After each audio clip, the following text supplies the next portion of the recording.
Hey everyone, and welcome back to Behind the Spacebar. Today we are recapping all things NAMM. I'm going to try to answer the question, is the NAMM show dead? It's our final episode related to NAMM, so if you're tired of hearing about NAMM, don't worry, we'll be done in a few minutes. But I'm super excited about today's episode. Now, if this is your first time joining me, welcome. So glad you're here. Behind the Spacebar is a podcast for musicians, music directors, really anyone that uses Ableton Live on stage. We talk a lot about playback. We talk a lot about using tracks on stage, but really we'll extend this to anyone that's on stage.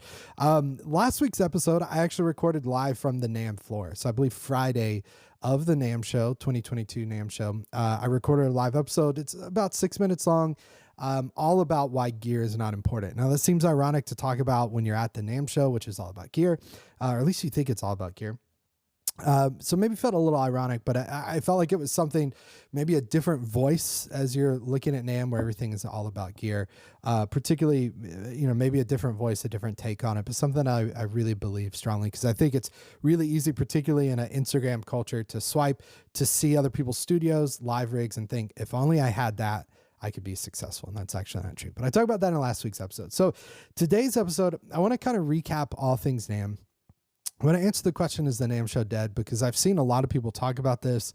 I talked to some people about this at the show, and saw some content on YouTube where people are basically kind of proclaiming this is the death of the NAMM show completely, and all those sorts of things. And it's all clickbait, and it's all things to try to get attention, and I'm not going to blame people for that if that's their source of income or whatever, trying to get eyeballs on things. But I thought I would add at least my take to it. So first, I guess if you're unfamiliar with the NAMM show, maybe you didn't see last week's episode, or you're just not familiar what it is, but it's basically a show, I believe it's National Association of Music Merchants, if I remember that correctly. And it's essentially a show where people that are creating music gear, that could be instruments, plugins, desk, all sorts of different things. People that are creating stuff for musicians to use on stage or in the studio go to Anaheim, California, and they set up a booth, and then people who buy those products and then sell them in stores walk around to the booths to figure out what they should buy that year. And then you also have media folks. I was there with a media badge covering NAMM. We ended up doing, I think off the top of my head, maybe way off, I want to say 30 something videos by the end covering NAMM. I felt really good about the coverage. I think going into next year, I want to cover even more. I want to get a little more specific about what types of things I'm covering, and really have a good game plan of what to cover. But NAMM shows is basically, it's not a conference. I made the mistake of trying to explain it to people that way, and I realized, no, it's definitely not a conference. It's a trade show.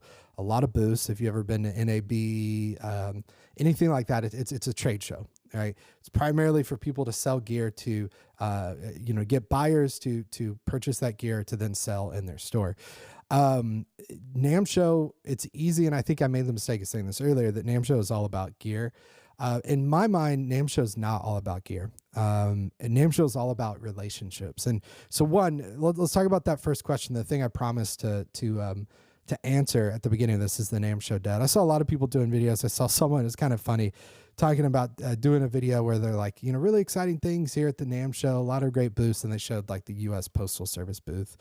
Again, people trying to say Gibson wasn't there, Fender wasn't there. It's proof that the NAMM show's dying. Well, one, it's been a very multi-year long process of companies not having a presence at the NAMM show. I think it's less important than it used to be, particularly for a software plugin. I don't know that you really have to be there. If you get for instance, a relationship with Sweetwater, it's not like, I feel like you need to be there to show your new thing to Sweetwater. You go to Sweetwater to show them that, right? You meet with Sweetwater sales engineers and buyers and do sales meetings and stuff. And that's kind of a way to stay connected there. So I think in that sense, NAMM is less important than it used to be. If you're a plugin company, again, I don't know that it always makes tons of sense. If you're a gear manufacturer, brand new, I think it makes a little more sense, because it's easy to get hands-on control of things. If it's trying to reach international distributors or build a relationship with people that will distribute your product, market your product for you, it's best to be there. One of the wisest things my buddy Al said years ago was, he asked me at the 2020 NAMM show, the final NAMM show I was at before this year, he said, he asked, "Are you going to NAMM?" I said, I don't know. And he's like, "Listen, if I was you, and I just started a brand new company, marketing to musicians and people selling gear, like this is the place to be because everyone will be there. And I was right. And I went this year and I saw that more so than ever. My wife went with me this year. She was my video guy and filmed everything. And she saw the same thing.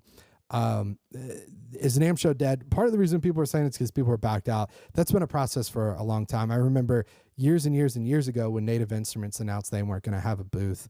I think in 2020, I think Behringer announced they're not going to have a booth. Fender, Gibson were not there this year. I believe Roland was not there this year. There are big names that were not there, but this process has been happening for a long time. When you get to be a massive, massive company, I think there's less reason for you to be there. Yamaha was there though. They had a whole floor. They sponsored a ton of stuff. I did some great videos, at least I think, with them covering the gear they had. I think it was still beneficial for them to be there. I think it was great. I believe Yamaha is based out of California, so it's probably a little easier for them. There were also people with varying levels of comfort with being close to people, shaking hands, talking to people unmasked, that sort of thing. And so I think for some companies, it's just easier to say, we're not going to go. I think next year we'll see more companies show up, but I don't think all the companies that said they weren't going to be here this year, I don't necessarily think all of them are coming back next year. I think some of them just realize there's not a huge need for them to be at the NAMM show. For instance, there's a company I met with that they have not had a NAMM booth ever. Since I've been going to NAMM, they've never had a actual NAMM booth. But every year I've been at NAMM since then, I've met with this particular company. And probably the most important meeting I had this entire trip was with this particular company. So is the NAMM show dead? I don't think so. There were, what I heard reported, I think about 50,000 people, which they said was about half the amount of people. Vendors, there were less vendors than normal. I will say this is my favorite NAMM show so far because there were less people. It's typically like shoulder to shoulder. You can barely move. You can barely make it through the exhibit hall.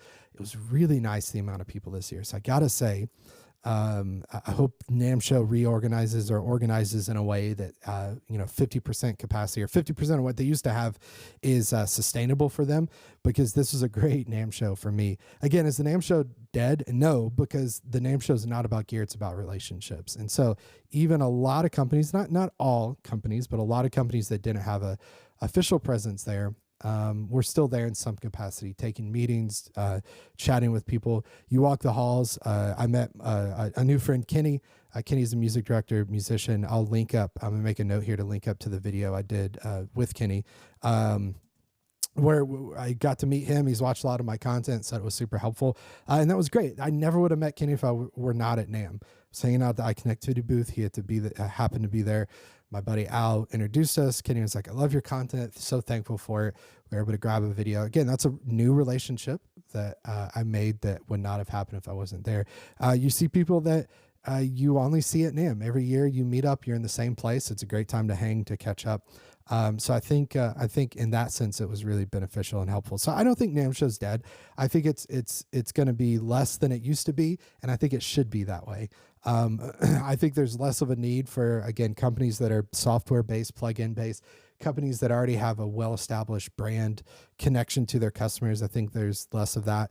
But if you're an in-ear company, I mean, it's a great opportunity. I was at the All Clear booth with my buddy Andy and Johnny, and it's like they're taking impressions of in-ears there. You can only do that in person. Like, that's a great opportunity to, while people are walking by, grab impressions. They've already got impressions on the books for you. It makes sense to go, hey, they already took my impressions. I'll go ahead and pay them money for in-ears as well too. So 100% NAMM show is not dead. It's a little different than it was, which is great. It's all good. Things are great. Should you go to NAMM? I think so. Again, NAMM show is all about relationships. It's about meeting people. You'll see, I met probably 4 or 5 people that are fans of the channel, listen to this podcast, watch my content, or subscribers. And good to see my buddy Eric there. Met Eric, or saw Eric at Disneyland. We met, I don't know, Eric, 3 years ago or something. It was good to see him again. You see people, you meet new people, you build relationships. I think it's 100% worth it. I think there's still a purpose for the NAMM show. Again, I think it's all based around relationships. I think it's all focused on relationships. It's less gear. it's more focused on relationships. My goal next year is actually be there even longer. We were there for all day Friday, all day Saturday. My goal next year is to be there all day Friday, Saturday, and Sunday, and potentially even do media preview day on Thursday to get a head start on videos. So I want to go back next year and do more videos than any other company. And just as my, basically go on as my wife and I, who are the only employees from studio to stage, and want to go have more content than anyone else. Cause this is just super fun. It's like, I really enjoyed, interviewing people. I really enjoyed hearing about new gear, building new relationships, meeting those of you listening, watching this podcast, watching content. It was super, super great. So is there a purpose in NAMM? 100%. It's relationships. It's trying new gear. It's being able to be face-to-face with a audio console company to ask them, how do I control your console with Ableton Live, and hearing new things are coming, or you could do this or you can't do that. That's way easier than email and support, trying to explain your situation, hoping you get an answer.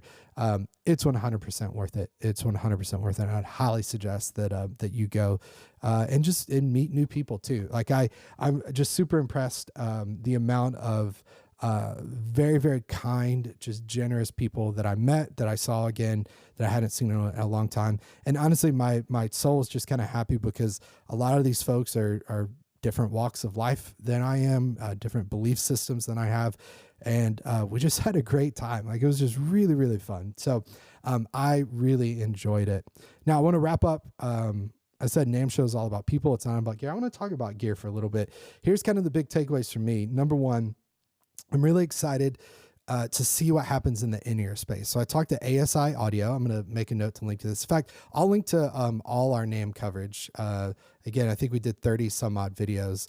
And so I'll link to all those. And then particular ones I point out here. I talked to ASI Audio. They did a little demo of in-ears that they have that basically have ambient mics built into them to pick up what's around you. And you can turn those mics up and down and do some cool stuff with their app of like EQing things from the app, which is pretty cool. I think there's some really cool stuff in the space of like, what's the next thing for in-ears? We've kind of been at this not necessarily crossroads, but we've been at this place where like invention or innovation in in-ears is just like, let me add some more drivers, let me tune it a little different, let me do this, let me do that. I think some of that is just marketing speak. Some, a lot of people talk about their patented technology. And sometimes that's a real thing. And sometimes it's just like marketing speak for, we tuned a driver a little differently and we call it the, the super fragile XPI. I can't even say that. You know what I'm saying? Marketing speak. But the ASI Audio Booth was really cool. It's basically, again, I'll link this up, basically in-ears with mics on them so that you can kind of regain some of what you lose by using in-ears. I believe JH Audio also had a sort of demo that they were showing off. It felt like to me ASI Audio was a little further down the road with this. Like, I believe they're shipping already and selling stuff. But essentially I'm like, there's a lot of possibilities there of adding these mics to in-ears to basically kind of regain the ability to talk with your bandmates on stage and to hear kind of some ambient noise a little bit and blend that in, and essentially almost add like what would be like audience response mics that you would have in a out front near front of house or something. I think you can get some of that with this. On the other hand, it scares me because I could see people just cranking that microphone up all the way and kind of losing the reason they're using in-ears anyway. But anyway, some cool possibilities with that. ASI Audio had that, was really excited about that. The other thing that I'm super excited about the future, and I saw this in a couple different capacities, is just 3D audio, spatial audio, and a live performance venue. So D&B Audio had their speakers, the soundscape set up where they're kind of showing how you can move speakers in space. Clang has obviously been around for many, many years from an in-ear perspective. But that's kind of the same thing. This like putting things in particular space to move just beyond stereo to like 3D space. I'm super excited about that, and I'm super excited about the implications of that in live performance, particularly the way, D&B Audio has a particular bet, their catchphrase is more art, less noise. So they seem a little more in touch with the creativity, with the like art side of amplification to me, more so than some other companies. And I feel like D&B has always been that way, which is great. But hearing their heart behind soundscape, I'm like, to better represent what's happening on stage, to provide better separation, to give your brain kind of those cues when you hear something, and you hear it over here, that you look over here, as opposed to just left, right, or maybe missing something because of where you're sitting in the left, right field. The spatial audio thing is really cool. So I'm really interested in the in-ear thing, spatial audio thing. The third thing for me that just stood out is, this is going to sound silly, but just the Novation Launchkey 88 key keyboard, because I really like the Launchkey series. I like their smaller keyboards. I'm looking for a larger full-size keyboard, and I really like that. I also liked it because it didn't have a FTAR keybed, and I know that's a big thing and people like it, and that's why people buy the Studio Logic controllers, because they're really affordable and have the FTAR keybed. But I love that they really work to find a keybed that's not fully weighted, but it's not like the cheap plastic kind of response that you get from a lot of keyboards. So that Novation Launchkey 88 was really, really exciting to me as something that I saw. And I'm just excited for the future. I mean, the other thing with NAMM Show this year is the chip shortage kept a lot of companies from releasing new products. So, a lot of smart guys, and everyone who comments on a YouTube video is smarter than anyone else in the world, would make a comment like, so basically there's nothing new.